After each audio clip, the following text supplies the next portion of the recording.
Narito ang mainit na balita mula sa mundo ng boxing. Usap-usapan ngayon, hindi lamang sa bansang Japan, kundi maging sa Pilipinas, ang pagkakakontrata ng tinaguriang Proud and Child ng boxing na si John Nariel Cuadro Alas Casimero. Ayon yan mismo sa Yahoo News Japan sa malaking boxing event na 3150 Lush Bumo na pinangungunahan mismo ng former world champion na si Koki Kamida ng bansang Japan. Sabi ni Kamida na walang kasiguraduhan na agad-agad niya makalaban si Naoya Inoue, ang kasalukuyang pound-for-pound king. Maliban na lang daw kung mapapahangan niya ang mga taga-suporta at ang mismong promoter sa kanyang unang laban sa ilalim ng bagong kontrata. Dagdag pa sa ulat, kinilala rin ni Kamida ang masamang reputasyon ni Casimero sa pagiging repeat offender pagdating sa problema sa timbang.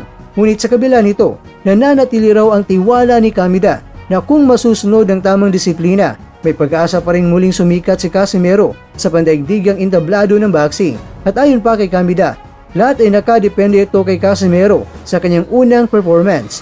Mga kakwento, malinaw na ito ay isang panibagong kabanata para kay Casimero. Kung kanyang may papakita ang seryosong pagbabago sa loob at labas ng ring, posible pang mabuksan ng pinto para sa isang world title shot. Ngunit kung babalik siya sa mga dating problema, pagka ito na ang huling pagkakataon para sa kanyang karera, abangan natin mga kwento ang susunod na buwan kung anong klaseng Casimero ang ating masisilayan.